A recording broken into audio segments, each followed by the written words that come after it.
Alors, bienvenue à cette nouvelle chronique sur Affinity Photo.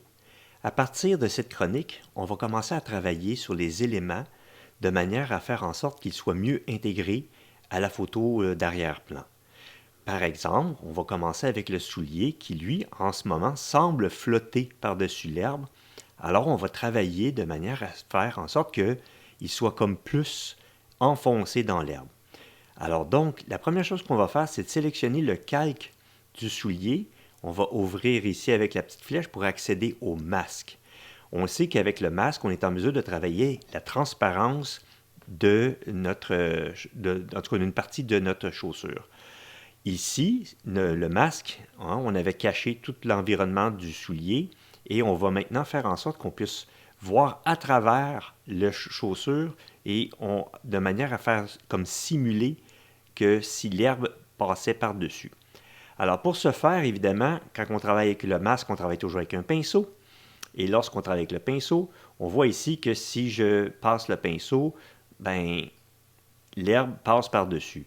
Mais c'est pas très très beau comme intégration, on voit que c'est raté. La raison pour ça, c'est que il faut comme donner l'impression que l'herbe est naturelle, alors qu'ici, ça fait une ligne. Alors je vais faire restituer ou commande Z ou CTRL Z si vous êtes sur Mac ou PC.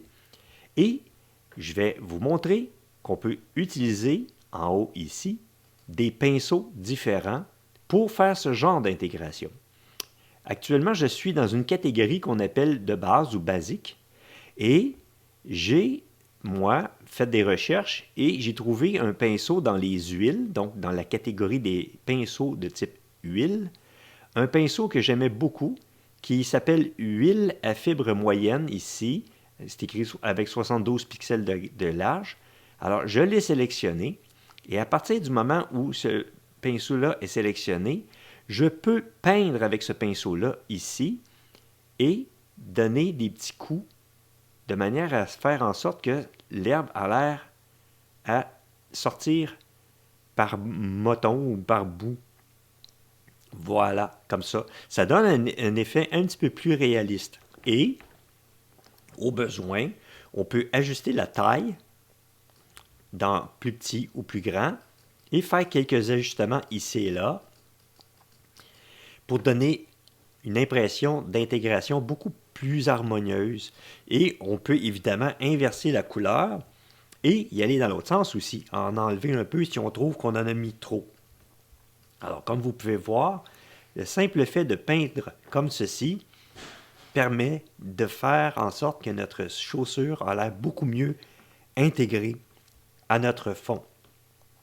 Donc, dans cette chronique, on vient d'apprendre qu'on peut utiliser un pinceau dans la série de pinceaux ici, et on a plein de sortes de pinceaux qu'on peut utiliser avec des looks différents, comme vous pouvez le voir dans les marqueurs, dans les encres. On peut aller voir aussi dans les vaporisateurs et projections. Il existe plein de façons de pouvoir peindre avec différents pinceaux. Alors, des fois, il faut comme aller voir quelles sont les possibilités et les tester pour voir le résultat. Si le résultat nous plaît, on vient de trouver le pinceau idéal. Alors, je vous invite de temps en temps, peut-être à partir d'un nouveau document et à explorer ce que chacun des pinceaux donne comme résultat.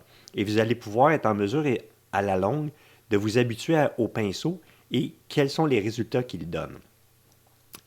Bon, alors, quand on a fini de travailler avec un pinceau quelconque, des fois, c'est pas mauvais aussi de revenir au pinceau de base et d'en sélectionner un, qui est vraiment les pinceaux là, qu'on utilise généralement avec une taille, avec une opacité, un flux et une dureté qui sont préétablis dans le pinceau et on peut évidemment jouer avec ça. Une fois qu'on est satisfait de l'intégration de l'herbe, oups, je m'excuse, je voulais pas, je vais aller utiliser la flèche ici, là. Quand on est satisfait de l'intégration de notre chaussure dans l'herbe, on peut considérer que cette portion-là est terminée. Alors, à partir de l'autre chronique, la prochaine chronique, on va utiliser des calques d'ajustement pour donner des effets à nos objets qu'on a rajoutés pour qu'ils s'intègrent mieux avec la luminosité qu'on a dans cette scène-là. Parce que comme on le sait, on voit ici que le soleil est à l'arrière, alors que la chaussure est bien éclairée ici, à l'opposé du soleil. La porte aussi elle semble bien éclairée à l'opposé du soleil. Notre trottoir de bois est un peu trop exposé et seul peut-être l'enfant a déjà une bonne exposition parce qu'on voit que l'arrière est à l'ombre et seulement l'avant est au soleil et ça correspond avec ce qu'on voit. Alors dans les prochaines chroniques, c'est ce qu'on va faire, on va travailler sur ces éléments-là. À la prochaine.